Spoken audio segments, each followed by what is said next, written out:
Raghu, I also, I've got one for you because, gosh, for years I would look at the forecasts around battery pricing and I'd be like, man, all these analysts were just wrong. Like these prices haven't come down in 5 years. Where's all those cheap batteries everybody was telling us about? But then 2023 happened, and I think everybody's noticing that all of a sudden, I feel like batteries are getting cheap. Like there's actually this, I want to use that word, like batteries are getting cheap. Like there's all these options with batteries now. You can do grid tied, you can do backup. The pricing has come down. Maybe you could give us some insights into where batteries are going, where have they come from, and why it's getting so good.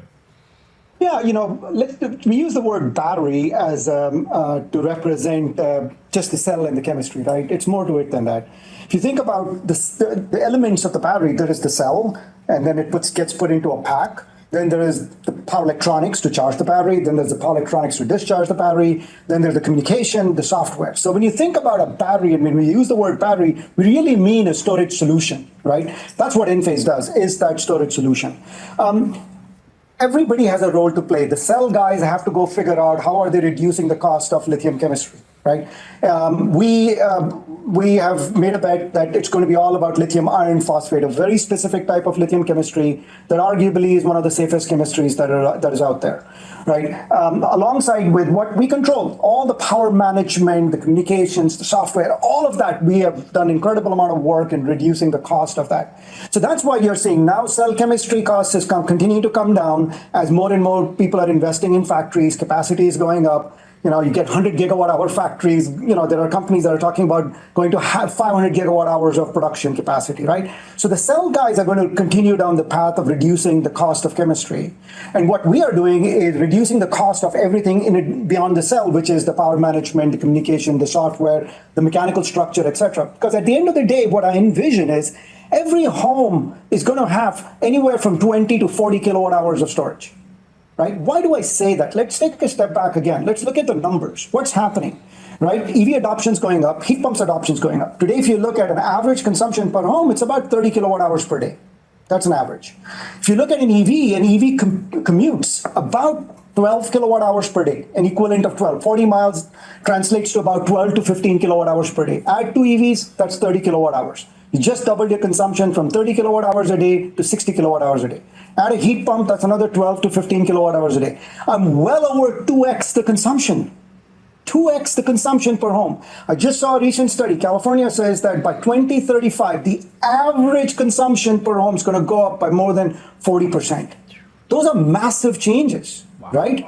How do you solve that? How do you solve that problem? Look at what's happening. If you look at the infrastructure again, sorry, I'm geeking out on some numbers here and trying to give the background and the technology about why what we are doing is, we as in our industry is doing, is so vital, right? If you look at it from the infrastructure point of view, yes, there are problems to solve on the centralized generation side and the transmission side. The biggest bottleneck is in the distribution infrastructure. It's the substation, it's the conductors, it's the utility transformer, the pole mount transformer, it's the conductors that come to the service entrance, etc. Right? That's where the bottleneck is. And the way to solve that is by solar. You could be 10, 15 kilowatts of solar per home, 40 kilowatt hours of storage per home. EV will have to be managed, heat pumps will have to be managed, and you have to tie all of these pieces together with an energy management system, right?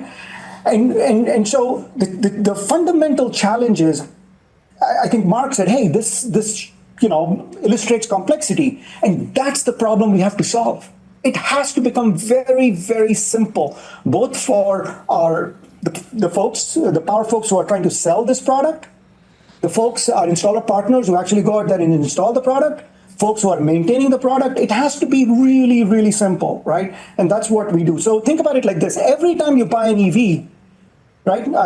Bernadette talked about self-consumption. Every time you buy an EV, think about you'll have to add about 1 kilowatt to 2 kilowatts of PV and 10 kilowatt hours of battery storage. Right? That's where we are going. So it's cost of Jonathan, your original question about, hey, cost of batteries are becoming cheap. Yeah, they're becoming absolutely cheap. Cells are becoming cheap. All the power electronics, communication, everything is trending in the right direction in terms of cost. But you got to solve a bigger problem than that, and you got to solve the problem of procurement, financing. A big deal. We got to make it really simple to finance these things. We need batteries to last for 25 years. Solar's already 25 years. Now we need batteries which were 10.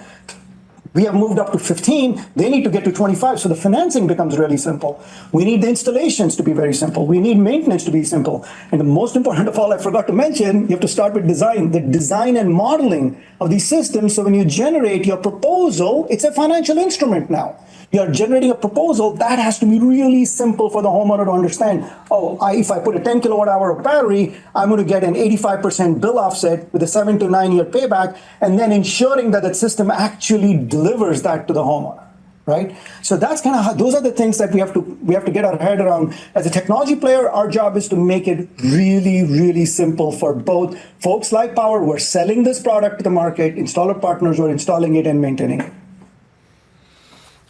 So on that note, we're back to present moment, right? Today, if I'm a consumer, how do I optimize the value proposition in California? Is there a quick framework? How do I make this simple? Do I need 2 batteries for every 8 kW of solar? What's my basic formula?